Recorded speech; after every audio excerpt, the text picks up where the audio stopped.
Well, thank you for joining me once again here on Talk and Fight for another episode of Boxing News Today. And we've got a slew of stories from around the world. But first and foremost, I want to focus in on women's boxing, starting off with some news out of Split T Management, who have reported to us that several of their boxers, quite frankly, have remained undefeated over this past weekend, um, including a couple of women who I'd like to highlight. LeAnna Cruz remained undefeated with a 6-round unanimous decision over Mariguen Villaguerra in a flyweight bout. Cruz landed 88 of his 271 punches, while Villega was 34 out of 224. So a good match and a good fight indeed. I want to just bypass quickly because there are quite a few stories. The men who were fighting on various cards for Split T, but in the Dominican Republic, where we're quite familiar, new Split T signee Shamara Woods took a 4-round unanimous decision over Arikia de Leon Quera. Woods fights out of Allentown, Pennsylvania, is now 3-0. And we'll be right back in action as she'll fight on a Pro Box TV card on September 20th in Plant City, Florida. Also, seeing I mentioned Ellie Scotney yesterday, Matchroom has informed me that Scotney will put her IBF junior featherweight title on the line versus Argentina's Laura Soledad Griffin. It's part of quite a decent bout that is being put together and air live from the OVO Arena in Wembley in London on September 30th. And it's actually topped by IBF cruiserweight king Jai Opetaia, defending his crown against Manchester's Jordan Thompson. Opetaia, by the way, is 22-0, 17 knockouts, and Thompson, 6'7", 15-0. So it's going to be a great fight among those two fellas. But let's get back to the women. The evening's fight will see Scotney, 7-0, return to the venue where she won her crown. The charismatic 25-year-old from Catford District of London outpointed Chernika Johnson over 10 rounds to lift the IBF strap on June 10th at this very location, that being OVO in Wembley. The upcoming bout versus Griffa, who's 20-8, one knockout, will mark her third straight fight and fourth overall at the OVO Arena in Wembley. Very good for her indeed. All right, let's move along quickly to other fighters around the world. And we're going to have a look at Mary Spencer out of Canada. A few days ago, I Have the Tiger, a management company based out of Montreal, confirmed that Mary Spencer would be the headliner for its October 11th event being held at the Montreal Casino, with the IBF Super Welterweight World title at stake. In addition, the IBO belt, currently held by her opponent, Femke Hermans, who won it from Spencer last December, will also be on the line. And this will be the Belgian's third defense as she faces the Canadian. In their first encounter, and she won again in December 16th, 2022, Hermans, who's 16-4, 7 knockouts, had the upper hand over her rival, securing the IBO title through unanimous decision. So very good news out of Montreal.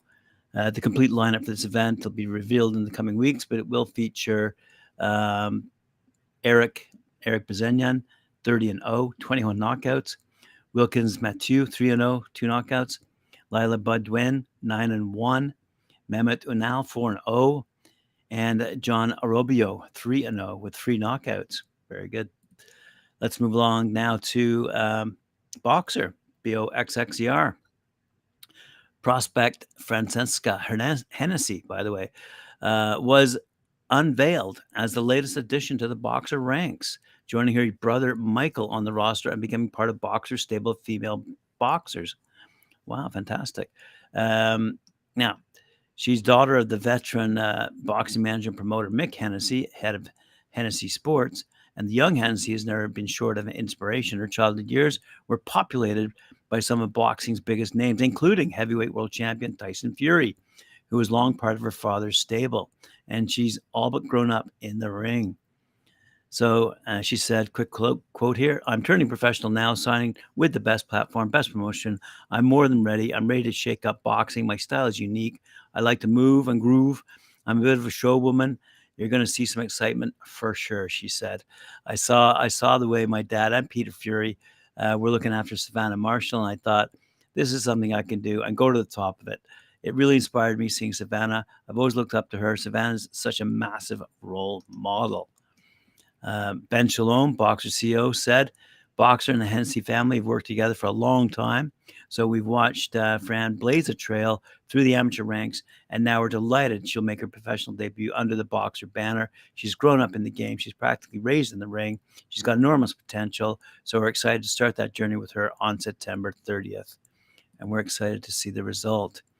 I'd mentioned split team management at the outset, and they have also signed, by the way, another young lady, former interim world champion, Elhem Mekhaled, to a managerial contract. Mekhaled is 32 years old, fighting out of Lyon, France, and has a record of 16-2 with 3 knockouts. She said, I'm very excited to sign with Split T because they're a great management team. They have a lot of boxers who are at the high level and world champion like Teofimo Lopez. I look forward to getting good fights and big opportunities. I hope to fight against. I hope to fight again for the world title. Not only is my goal to become world champion, but an undisputed champion, she said.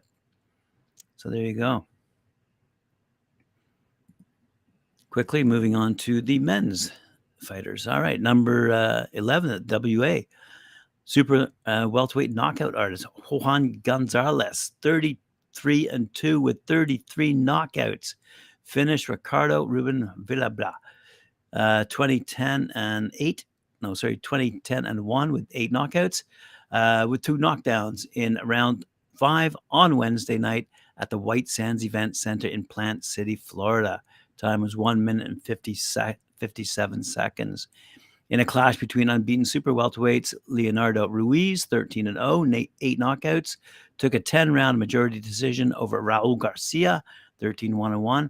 Ruiz dropped Garcia in round 5 en route to a 96, 93, 98, 91 win on 2 cards. Garcia was up 95, 94 on the 3rd card. Lightweight Justin Pualdo, 16-1.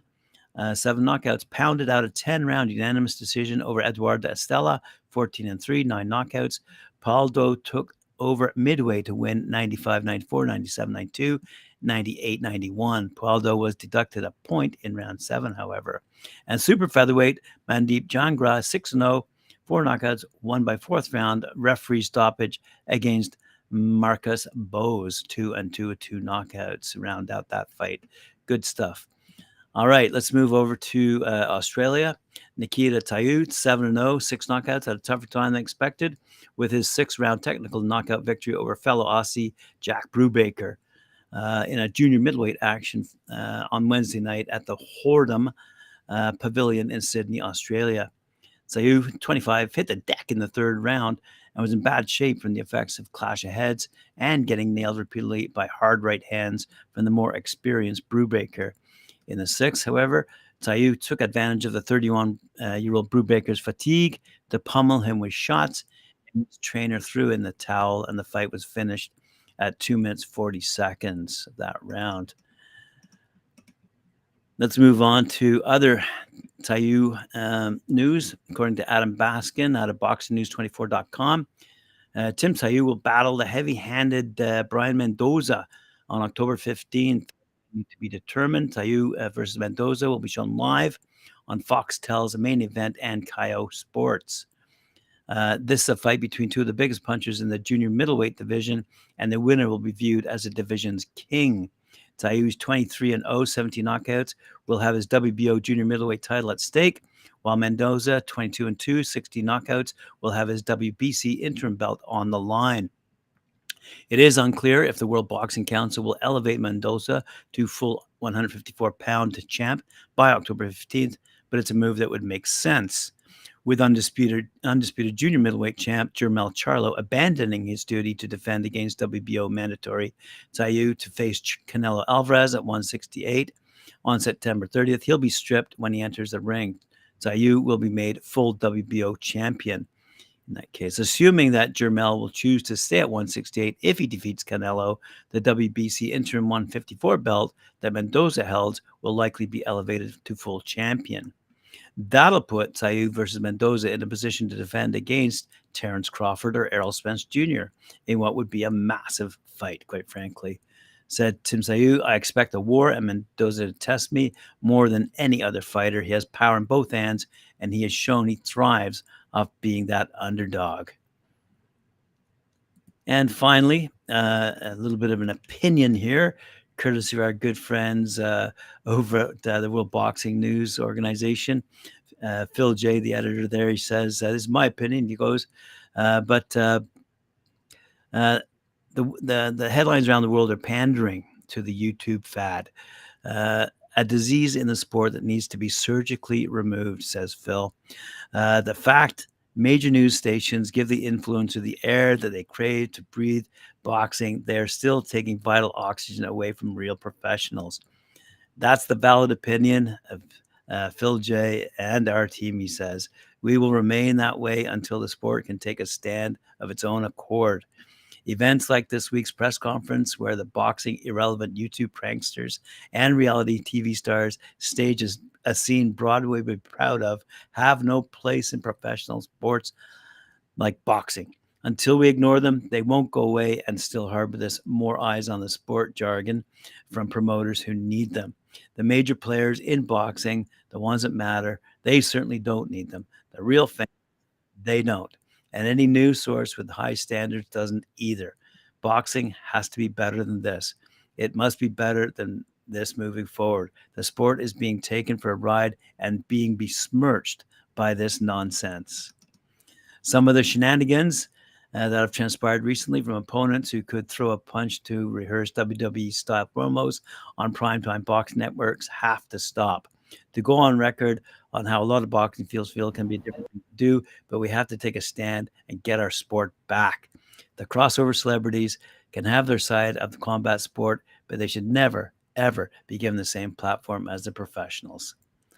Well, there you have it, boxing fans around the world. Thank you for joining me. I appreciate it very much. Remember to like, share, subscribe, hit that notification bell. We'll see you later on at 4 p.m. when I join Mike Orr at 4 p.m. Eastern Time for his show, Knuckle Up. Thank you.